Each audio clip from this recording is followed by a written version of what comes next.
강제로 우리말을 뺐고 우리 이름을 짓밟았던 그 나라. 지금은 한국어 없인 취업도 힘들다고 아우성입니다. 일본 대기업들은 한국어 가능자를 찾아 헤매고 최상층 교실을 한국어가 차지했습니다. 100년의 역사가 뒤집히는 순간 일본 젊은이들은 생존을 위해 한글을 외운다고 하는데요. 그들이 그토록 두려워했던 한국의 역습이 시작되었습니다.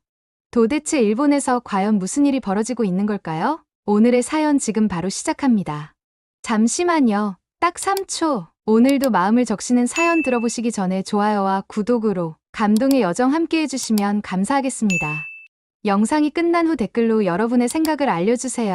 안녕하세요. 저는 에밀리 그린입니다. 미국 뉴저지 출신의 32살 영어 교사죠. 뉴욕 대학교에서 영문학을 전공했고 졸업 후에는 뉴욕시 공립학교에서 비정규직 교사로 3년간 일했습니다. 아이들을 가르치는 일은 정말 좋았지만 미래가 불안했어요. 매일 아침 지하철에서 학생들 과제를 채점하며 출근했죠. 커피 한 잔 사는 것도 계산해야 할 정도로 빠듯한 생활이었습니다. 석사 학위가 있는데도 안정적인 정규직은 꿈 같은 이야기였습니다. 에밀리 선생님, 죄송합니다만 이번에도 다른 지원자를 선택하게 됐네요. 또 한 번의 정규직 면접 탈락 통보였어요. 6번째였죠. 면접관의 말은 언제나 똑같았습니다. 경험이 부족합니다. 하지만 정규직이 아니면 어떻게 더 많은 경험을 쌓으란 말인가요? 악순환이었어요. 그날 밤 작은 원룸 아파트로 돌아와 창문을 열고 뉴욕의 밤하늘을 바라봤습니다. 답답했죠. 내 꿈은 훌륭한 교사였는데 현실은 매달 월세 걱정에 밤잠을 설치는 비정규직 노동자였으니까요. 학자금 대출은 산더미처럼 쌓여 있었고 부모님께 손을 벌릴 수도 없었습니다. 이 시스템은 절대 변하지 않아. 여기선 미래가 없어. 한숨과 함께 노트북을 열었어요. ESL 교사 커뮤니티에서 무의미하게 시간을 보내려 했는데 한 게시글이 눈에 들어왔습니다. 현재 아시아에서 영어 강사로 일하기 가장 좋은 나라는 단연 한국이다. 호기심에 클릭했죠. 그리고 밤새도록 한국의 영어 교육 시장에 대해 리서치했습니다. 모든 정보가 저에게 희망을 주었어요. 월 300만 원 이상의 급여에 주거 지원, 왕복 항공권, 의료보험까지 제공한다니 믿기 힘들었어요. 뉴욕에서 월세 내고 나면 거의 남는 게 없었는데 한국에서는 오히려 저축이 가능하다니. 한국은 정규직으로 채용해준다고 깜짝 놀랐어요. 제가 알던 아시아 영어 교사 시장은 단기 계약이 대부분이었는데 한국은 달랐습니다. 그리고 이제 한국은 선진국으로 인정받는 나라라고 했어요. 깨끗한 도시, 발달된 대중교통, 세계 최고 수준의 인터넷 환경, 심지어 의료비도 미국의 10분의 1이라니. 다음 날 아침 커피를 마시며 창밖을 바라봤습니다. 뉴욕의 회색빛 빌딩 숲이 어딘지 답답하게 느껴졌어요. 이곳에서의 삶은 이제 한계가 보였죠. 매달 겨우 생활비를 충당하는 생활. 앞으로도 나아질 기미가 보이지 않는 미래. 그리고 꿈은 점점 희미해져가는 현실. 그 순간 결심했습니다. 이곳에서는 더 이상 성장할 수 없어. 한국으로 가자. 바로 서울의 여러 영어 학원에 지원서를 보냈어요. 이력서, 추천서, 티솔 자격증, 교수법 샘플 영상까지 정성껏 준비했죠. 그리고 기다렸습니다. 마음은 이미 서울의 거리를 걷고 있었어요. 평생 가보지 못한 곳이지만 왠지 그곳에서라면 새로운 시작이 가능할 것 같았습니다. 일주일, 드디어 첫 화상 인터뷰 연락이 왔습니다. 서울 강남의 대형 어학원이었죠. 설렘과 긴장감에 밤새 준비했어요. 한국의 교육 시스템, 문화적 차이점, 학생 관리 방법까지 모든 것을 공부했습니다. 드디어 인터뷰 시간, 노트북 앞에 앉아 호흡을 가다듬었죠. 안녕하세요. 에밀리 선생님.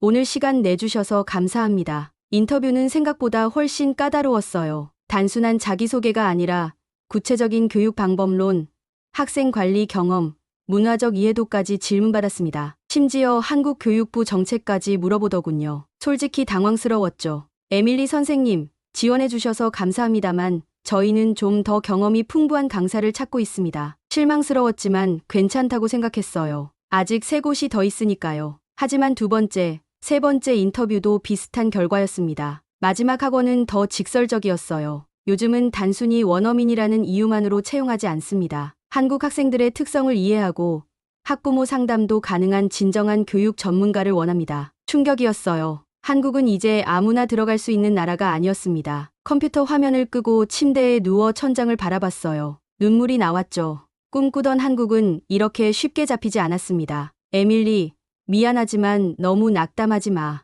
다른 선택지도 있어. 대학 친구 사라가 전화로 위로했어요. 그녀는 일본 교토에서 2년째 영어를 가르치고 있었죠. 일본도 나쁘지 않아. 급여는 한국보다 조금 적지만 입국 요건이 덜 까다로워. 내가 일하는 학원 소개해 줄게. 사라의 추천으로 교토의 한 대형 어학원에 지원했습니다. 예상보다 쉽게 합격 통지를 받았어요. 비자 발급도 순조로웠고 한 달 후 일본 땅을 밟게 되었죠. 하지만 간사이 국제공항에 내리며 묘한 기분이 들었습니다. 이건 내가 진정으로 원했던 곳이 아니야. 원래 꿈꿨던 건 인천공항이었는데. 숙소로 향하는 전철 안에서 창밖을 바라보며 마음속으로 다짐했어요. 언젠가는 꼭 한국에 가리라. 그때는 몰랐습니다. 제가 차선으로 선택한 이 일본에서 오히려 한국이 얼마나 대단한 나라인지를 더 깊이 깨닫게 될 줄은요. 운명이란 참 아이러니하죠. 교토 시내에 위치한 글로벌 어학원에서의 첫 근무일. 기대와 긴장이 뒤섞인 마음으로 출근했습니다. 건물은 7층짜리 모던한 구조였고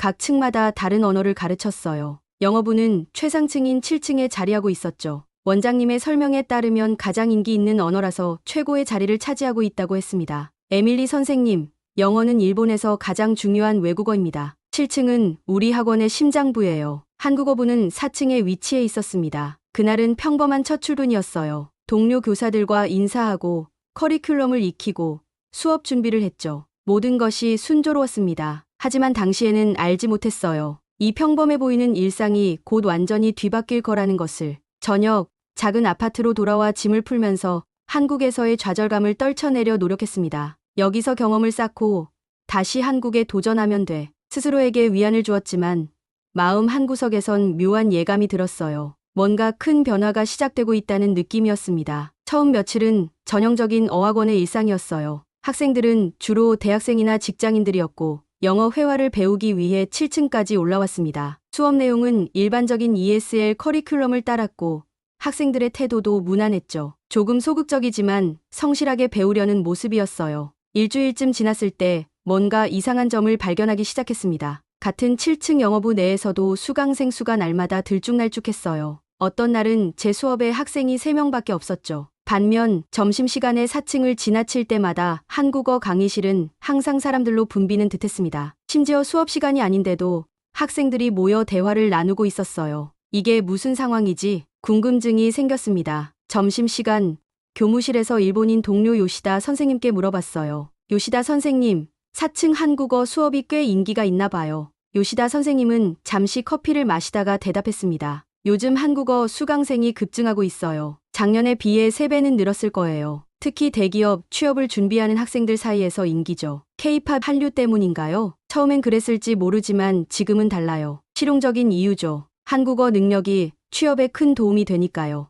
더 놀라운 일은 그 다음 날 있었습니다. 제 영어 중급반에 출석하던 타나카라는 학생이 갑자기 수업을 그만둔다고 했어요. 이유를 물으니 한국어반으로 옮긴다는 겁니다. 선생님, 정말 죄송해요. 영어 수업도 좋았지만 지금은 한국어가 더 필요해서요. 대학 졸업 후 한국 기업에 지원하려고요. 당황스러웠지만 웃으며 대답했습니다. 그래요.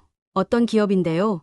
삼성이나 네이버요? 아니면 국내 일본 기업 중 한국 지사와 거래가 많은 곳이요? 요즘은 다 한국어 인재를 찾고 있거든요. 수업이 끝나고 7층 복도를 걷다가 학생들의 대화가 귀에 들어왔어요. 네이버 인턴십에 지원했어. 한국어 몇 급이야? 아직 2급밖에 안 돼서. 최소 4급은 되어야 한다던데. 나 토픽 4급 시험 준비 중인데 스터디 같이 할래? 우리 학원 한국어 선생님이 정말 좋으셔. 이런 대화들이 곳곳에서 들려왔습니다. 마치 과거 일본에서 영어가 그랬던 것처럼 이제는 한국어가 미래를 여는 언어로 자리 잡고 있었어요. 2주 후 직원회의에서 충격적인 소식을 들었습니다. 글로벌 어학원의 지난 학기 신규 등록 현황을 발표하는 자리였죠. 영어반 등록은 5% 감소한 반면 한국어반은 무려 70% 증가했습니다. 공간이 부족해 주말 특별반까지 개설했습니다. 회의가 끝난 후 원장님이 슬쩍 저에게 말했어요. 에밀리 선생님, 곧 큰 변화가 있을 것 같아요. 학원층 배치를 조정할 계획입니다. 그 의미를 완전히 이해하지 못했지만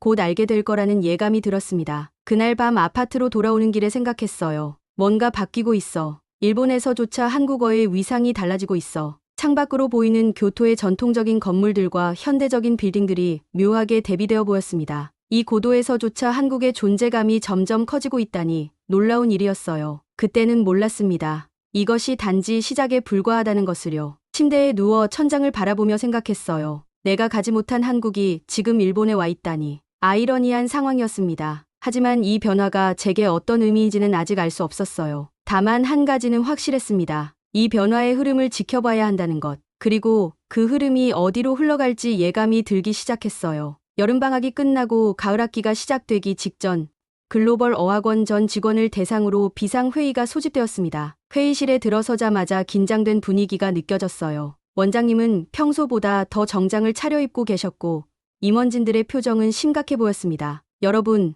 오늘은 우리 학원의 새로운 전환점을 알려드리려고 합니다. 원장님은 프로젝터를 켜고 등록 현황 그래프를 보여주셨어요. 지난 3년간의 추이였는데 영어 수강생은 완만하게 감소하는 반면 한국어 수강생은 가파르게 상승하는 곡선이 그려져 있었죠. 이번 학기부터 학원 구조를 재편성합니다. 한국어부는 7층으로, 영어부는 4층으로 자리를 바꾸게 됩니다. 순간 영어부 강사들 사이에서 작은 소란이 일었습니다. 제 옆에 앉아있던 미국인 교사 제임스가 작게 중얼거렸어요. 이게 말이 돼. 우린 항상 최상층이었는데. 일본 문화에서 건물의 최상층은 단순한 공간 배치 이상의 의미를 가집니다. 그곳은 중심이고 명예의 상징이죠. 지금까지 영어는 항상 그 자리를 차지해 왔어요. 가장 중요한 외국어, 글로벌 언어로서요. 그런데 이제 그 자리를 한국어에게 내주게 된 겁니다. 원장님은 조용히 목을 가다듬더니 더 충격적인 소식을 전했어요. 또한 새학기부터 한국어 강사를 3명 더 채용합니다. 그리고 안타깝게도 영어부 강사 2명을 감원해야 할 것 같습니다. 그 순간 회의실 안에 공기가 얼어붙었습니다.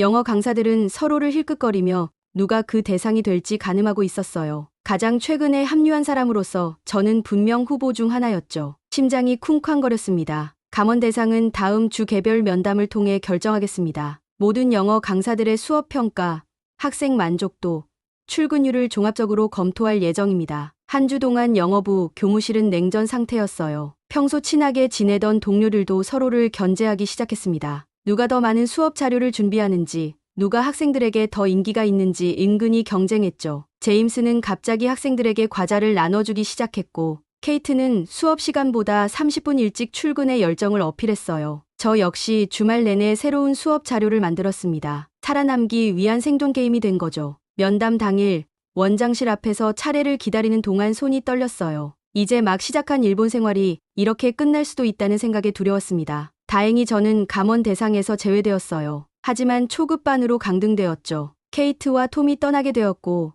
남은 우리는 묘한 생존자 죄책감을 느꼈습니다. 짐을 옮기는 날 7층 교무실에서 4층으로 내려가는 기분은 형언하기 어려웠어요. 마치 제국의 몰락을 경험하는 것 같았습니다. 영어 강사들은 묵묵히 짐을 챙겼고 한국어 강사들은 밝은 표정으로 올라왔죠. 더 놀라운 것은 직원들의 태도 변화였어요. 일본인 행정직원들이 한국어 강사들에게 보이는 태도는 확실히 달랐습니다. 더 공손하고 더 세심하게 대했어요. 마치 특별한 손님을 대하듯이요. 어느 날 점심시간 7층 카페테리아에서 식사하던 중 우연히 흥미로운 대화를 엿듣게 되었습니다. 일본인 직원 2명이 한국어 강사에게 말을 걸었어요. 스기모토 선생님, 혹시 한국어 개인 레슨 해주실 수 있을까요? 비용은 기꺼이 지불하겠습니다. 스기모토 선생님은 일본인이지만 한국 유학 경험이 있는 한국어 강사였어요. 무슨 일로 갑자기 한국어를? 저희 회사가 다음 달부터 서울지사와 교류가 잦아질 예정이에요. 부장님이 한국어 가능자를 우대한다고 하셔서요. 식사를 마치고 4층으로 내려오는 길에 한국어부의 새 모습이 눈에 들어왔어요. 벽에는 한글 문화 포스터와 한국 지도가 걸려 있었고 복도에는 한국관광청 제공 책자들이 가득했습니다. 마치 작은 한국문화원 같았어요. 4층 영어부 교무실로 돌아와 불과 몇 달 전까지 1층이었던 우리가 이제는 생존을 위해 서로를 견제해야 하는 상황이 된 것을 실감했습니다. 제임스가 커피를 들고 다가와 한숨을 쉬었어요. 이게 현실이야. 우리가 언제부터 이렇게 된 거지? 다음 감원 대상은 누가 될까? 저는 조용히 대답했어요. 세상이 변하고 있나 봐. 그날 밤 집으로 돌아가는 전철 안에서 창밖을 바라보며 생각했습니다. 내가 지금 무언가 중요한 변화의 한가운데 있는 걸까? 일본에서조차 한국의 위상이 이렇게 높아지고 있다면 그 한국은 얼마나 대단한 곳일까? 수업이 끝난 후 한 학생이 질문을 하기 위해 다가왔습니다. 하루코라는 이름의 20대 초반 여학생이었어요. 그녀는 평소에도 열심히 공부하는 학생이었지만 최근 들어 수업 집중도가 떨어진 것이 눈에 띄었습니다. 선생님,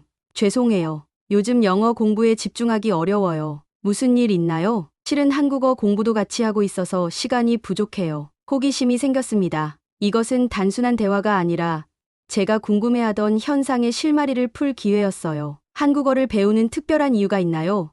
K-팝 때문인가요? 하루코는 머리를 흔들었습니다. 아니요. 취업 때문이에요. 도요타에 지원하려고 하는데 한국어 능력자를 우대한대요. 토픽 3급은 되어야 서류 통과가 쉽다고. 도요타라. 일본을 대표하는 자동차 기업에서조차 한국어를 중요시한다니 놀라웠습니다. 다른 친구들도 비슷한 이유로 배우나요? 네, 대부분이요. 소니, 파나소닉, 라쿠텐 같은 대기업들도 한국어자를 채용 중이에요. 미츠비시는 신입 공채에 한국어 우대 항목을 넣었대요. 다음날 호기심에 학원 게시판을 살펴봤습니다. 놀랍게도 취업 정보 코너에는 정말로 여러 일본 대기업의 채용 공고가 붙어 있었고 대부분 한국어 능력자 우대라는 문구가 있었어요. 점심시간에 직원 휴게실 TV에서는 일본 경제 뉴스가 방송 중이었습니다. 한 기업 인사 담당자가 인터뷰하는 장면이 나왔어요. 이제 글로벌 시장에서 중요한 건 영어만이 아닙니다. 특히 아시아에서는 한국과의 거래가 급증하고 있어요. 삼성, 현대, L 협력이 필수적이 되었고 그들의 비즈니스 문화를 이해하는 인재가 필요합니다. 한국 기업들의 혁신 속도는 정말 놀랍습니다. 우리도 배울 점이 많아요. 직원들은 무심하게 TV를 보고 있었지만 저는 큰 충격을 받았습니다. 일본 기업들이 한국을 배움의 대상으로 여기고 있다니요. 다음 주 수업에서는 학생들에게 직접 물어보기로 했습니다. 소그룹 토론 시간에 질문했어요. 여러분은 왜 외국어를 배우나요? 특히 한국어는 어떤 목적으로 공부하는지 궁금합니다. 학생들의 대답은 다양했지만 공통점이 있었습니다. 삼성전자 일본 지사에 지원하려고요. 연봉이 더 높대요. 아버지가 무역 회사를 운영하시는데 최근 한국 거래처가 급증했어요. 네이버 재팬에서 일하고 싶어요. 선배가 거기 취직했는데 근무 환경이 좋다고 해요. 한국 유학을 생각 중이에요. 서울대 경영대학원이 목표예요. 이런 대화를 들으며 깨달았습니다. 이들에게 한국어는 단순한 취미가 아니었어요. 생존과 성공을 위한 필수 도구였습니다. 과거 영어가 그랬던 것처럼요. 또 다른 충격적인 발견은 학원 로비에서 일어났습니다. 전자 게시판에 일본 취업 인기 외국어 순위가 표시되어 있었는데 1위가 한국어였어요. 영어는 2위로 밀려나 있었습니다. 불과 3년 전만 해도 상상할 수 없는 일이었어요. 수업이 끝난 후 교무실로 돌아오는 길에 또 다른 게시판을 발견했습니다. 한국 취업 성공 사례라는 포스터였어요. 사진 속 일본인 졸업생들은 삼성, 네이버, 카카오 같은 기업의 사원증을 자랑스럽게 목에 걸고 있었습니다. 학원 복도에서는 한국어 수업을 듣는 학생들이 주로 모여 있었어요. 복도 벽면에는 한국 유명 기업들의 로고와 채용 정보가 가득했습니다. 삼성, LG, 롯데, 현대자동차, 그리고 그 옆에는 큼지막하게 토픽 대비반 취업 성공의 열쇠라는 문구가 적혀 있었어요. 조금 더 가까이 가서 보니 수강생 모집 안내문에는 도요타 취업 희망자 3급 이상 권장, 삼성전자 지원자, 4급 이상 필수와 같은 구체적인 정보도 적혀 있었습니다. 그날 밤 저는 노트북을 켜고 일본 기업 한국어 수요를 검색했어요. 수많은 기사들이 나왔습니다. 일본 경제지는 한일 비즈니스 교류의 새로운 트렌드를 분석하고 있었고 구인 사이트에는 정말로 한국어 가능자를 위한 특별 섹션이 마련되어 있었어요. 창밖을 바라보며 생각했습니다. 한국이 언제부터 이렇게 중요한 나라가 되었지? 그리고 문득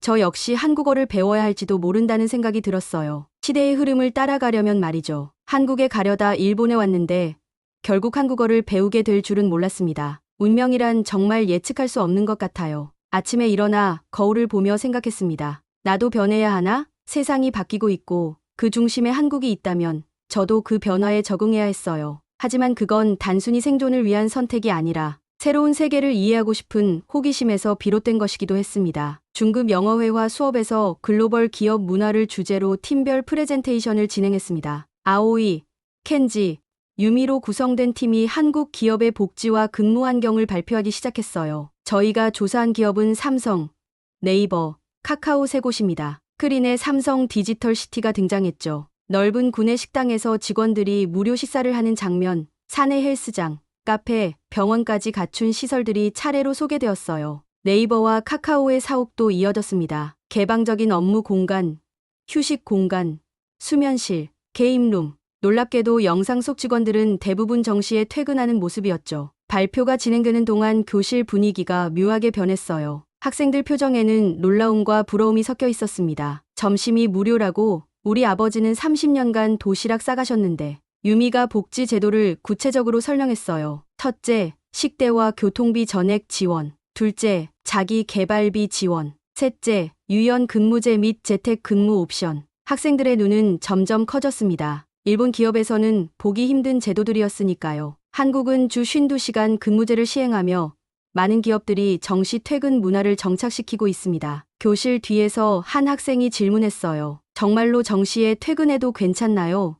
상사 눈치 안 봐요? 대체로 정시 퇴근이 자연스러운 문화라고 합니다. 오히려 불필요한 야근을 비효율적으로 본대요. 이 대답에 교실은 잠시 정적에 빠졌습니다. 일본 기업 문화에서는 상상하기 어려운 개념이었으니까요. 발표 후 질의응답 시간, 평소 조용하던 학생들도 적극적으로 질문했어요. 그런 기업에 취직하려면 어떤 자격이 필요한가요? 한국어 능력 외에도 필요한 스킬이 있나요? 수업이 끝난 후에도 학생들은 교실을 떠나지 않고 발표팀에게 더 많은 질문을 던졌습니다. 유미가 저에게 다가왔어요. 선생님, 이번 발표 준비하면서 저도 한국 기업에 관심이 생겼어요. 토픽 시험 준비를 시작할 계획이에요. 이런 회사가 정말 존재한다니. 우리는 왜 매일 야근하면서 사는 걸까요? 제 사촌은 도쿄에서 7년째 일하는데 아직도 비정규직이에요. 한국은 정규직 비율이 더 높다던데. 그날 밤 학생들의 반응을 떠올리며 생각에 잠겼습니다. 그것은 단순한 호기심을 넘어선 일종의 충격이었어요. 이웃나라가 자신들보다 더 나은 근무 환경과 삶의 질을 제공한다는 사실에 대한 충격이었죠. 주말에 서점에서 한일 관계의 역사책을 발견했습니다. 표지에는 일제강점기 시절 한국 학교에서 일본어를 강제로 배우는 학생들 사진이 있었어요. 1910년부터 1945년까지 일본의 식민 통치 기간 동안 한국어 사용이 금지되고 일본어 교육이 강제되었다는 내용이었습니다. 책을 덮으며 깊은 생각에 잠겼어요. 100년 전 일본은 한국의 언어를 지우려 했습니다. 그런데 지금은 일본 젊은이들이 앞다투어 한국어를 배우고 있었죠. 이 얼마나 아이러니한 역사의 반전인가 싶었어요. 과거의 침략자였던 나라가 이제는 피침략국의 언어를 배우고 있다니. 총칼 없이 문화와 경제력으로 이루어진 조용한 역습이었습니다. 수업 전 교무실에서 요시다 선생님이 제게 다가왔습니다. 에밀리 선생님, 내일 아시아 언어 교육의 현재와 미래 세미나에 참석하실 건가요?